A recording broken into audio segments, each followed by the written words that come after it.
नमस्कार। मैं professor MR. Sharma. आज हम कुछ उत्तम संस्कारों के बारे में बात करेंगे। भारतीय संस्कृति में उत्तम संस्कारों का बहुत अधिक महत्व है। जो पहला संस्कार हम बच्चों को देते हैं, वो कहते हैं कि सुबह जल्दी उठना चाहिए और जल्दी उठकर सबसे पहले भगवान को प्रणाम करना चाहिए। ये हमारे घरों में सबको बच्चों को सिखाया जाता था, अभी भी सिखाया जाता है, लेकिन क्योंकि मोबाइल आ गया है तो हम उठ जाते हैं और दर्शन जो है मोबाइल का ही करते हैं, भगवान का दर्शन नहीं करते हैं। उसके बाद जो दूसरा संस्कार बच्चों को सिखाया जाता है वो है कि थोड़ा जल पीकर और उसके बाद थोड़ा टहलें और उसके बाद जो है शौच जाने के बाद नहाना है। नहाने के बारे में हमारी संस्कृति में बहुत ज्यादा बल दिया गया है। पहले जो हमारी संस्कृति थी की शुरुआत हुई थी वो नदियों के किनारे हुई थी, क्योंकि पानी जो है वो नदी में उपलब्ध हो जाता था। तो सुबह उठने के बाद सबसे पहले नदी के किनारे ही शौच, जंगल में शौच जाते थे और वहीं पर फिर नदी में स्नान करके हम लोग वापस अपने घर आ जाते थे। उसके बाद घर में आके सबसे पहले काम ये होता था कि पूजा की जाती थी, भगवान की संध्या की जाती थी और ये दोनों समय करने का विधान था। अगर हम रामायण को पढ़ें तो रामायण में भी पाया जाता है कि भगवान राम दोनों समय संध्या उपासना किया करते थे।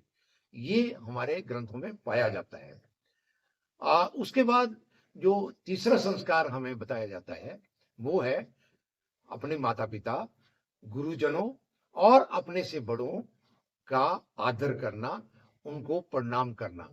ये प्रणाम कभी कभार नहीं, रोज किया जाता था और रोज करने की आदत अभी भी हमें डालनी चाहिए। अपनी इंद्रियों को वश में रखकर उनसे यथा योग्य काम लेना चाहिए, आलस्य को दूर भगाना चाहिए।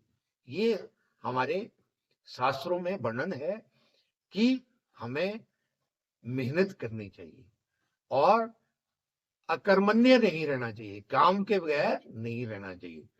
अपनी रोजी रोटी जो है खुद करनी चाहिए, हमें स्वावलंबी बनना चाहिए। ये हमें हमारे संस्कारों के मूल में है। धन कमाने के लिए कभी भी चोरी, छल कपट, असत्य और बेईमानी का सहारा नहीं लेना चाहिए। ये हम सभी को बचपन में सिखाते हैं।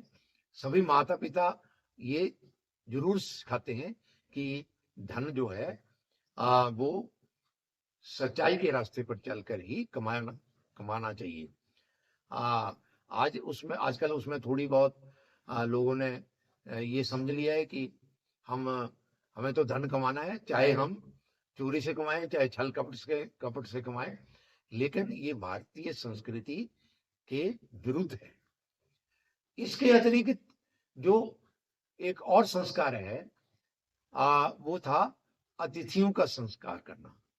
हमारे घर में कोई भी मेहमान आता है तो उसका संस्कार किया जाता था। आने पर सबसे पहले उसे जल अर्पित किया जाता है और उसके बाद उसको चाय पान जो है वो देना चाहिए, उसको अर्पण करना चाहिए।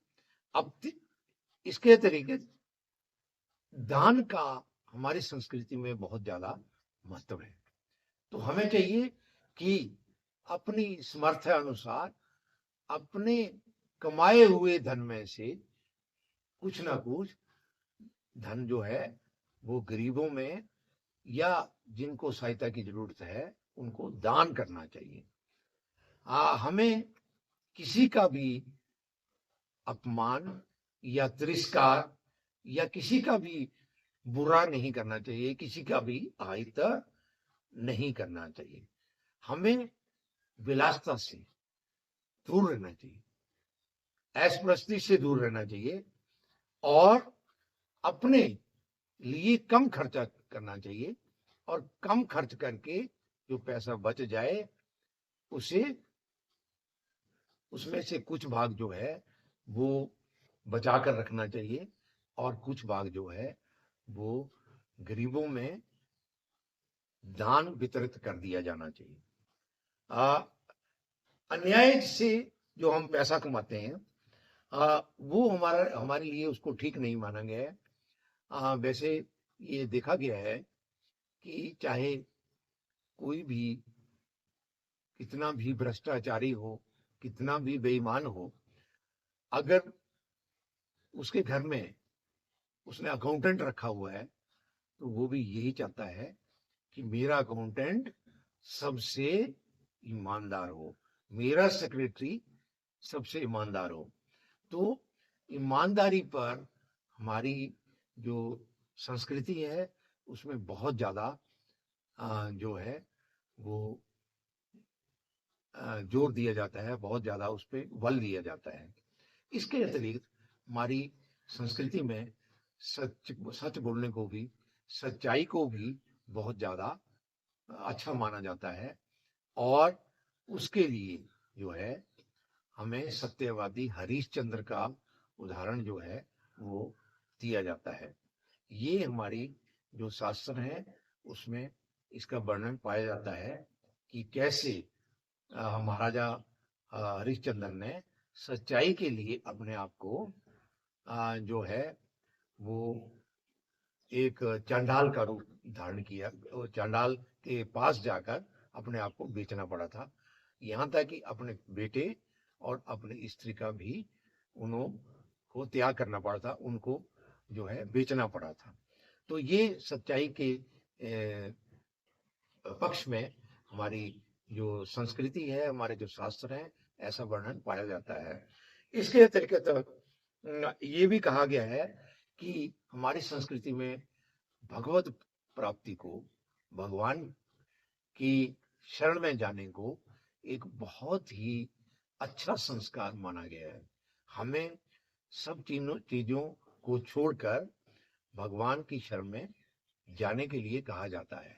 ये कहा जाता है कि 1000 काम को छोड़कर भोजन करना चाहिए और भोजन को भी छोड़कर सबसे पहले भगवान का भजन करना चाहिए, भगवान की उपासना करना चाहिए। जो अगला संस्कार हम बच्चों को देते हैं वो है कि हमें दूसरों की सेवा करनी चाहिए और इस सेवा के बदले में हमें उनसे कुछ भी नहीं चाहिए। निष्काम सेवा होनी चाहिए और निष्काम सेवा से हमें सच्चे आनंद की प्राप्ति हो जाती है। ये कहा जाता है कि कोई आदमी अगर रास्ता भूल जाए, किसी प्रॉब्लम में हो, तो हमें उसकी मदद करना चाहिए और कोई आदमी रास्ता भूल गया है तो उसको उसका जो है प्रॉपर रास्ता बतलाना चाहिए और उसमें जितनी मदद हम कर सकें करनी चाहिए। भूल से भी हमारा अपना पैर या किसी तरीके से किसी को चोट लग जाए तो हमें उससे माफी मांगनी चाहिए। वैसे भी हमारे संस्कारों में ये कहा जाता है कि जब भी हम गलती पर हों, कोई दूसरा आदमी हमें अब उस गलती का एहसास कराए तो सबसे पहले हमें क्षमा याचना करना चाहिए और जिसको हम आजकल की भाषा में सॉरी कहते हैं, लेकिन वो दिल से होनी चाहिए, बाहर से नहीं। हमें दिल से ही जो है क्षमा मांगनी चाहिए। संस्कार जो सार सर्वस्व है वो भगवत प्राप्ति को मानना चाहिए। ये हमारे जो पुराणों में वर्णन आता है कि अपने आप को जो है इस तरह से ढालना चाहिए ताकि हमें भगवान के दर्शन या भगवान की प्राप्ति हो।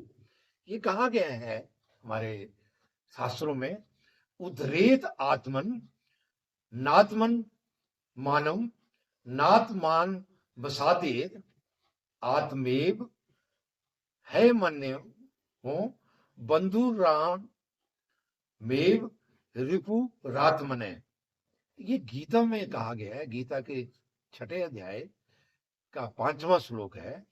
इसका मतलब है कि व्यक्ति अपने द्वारा अपना उद्धार करे, स्वयं को अधोगति में ना डाले, क्योंकि मनुष्य अपने आप ही तो अपना मित्र है और स्वयं ही अपना शत्रु है। तो इसमें भगवान कृष्ण ने कहा है कि अपना उद्धार खुद करिए और अपने उद्धार से आप दूसरों के लिए भी एक प्रेरणा का स्रोत बन जाते हैं। तो महात्मा बुद्ध ने भी कहा है, आप द्योति भव, अपनी ज्योति खुद बने। धन्यवाद।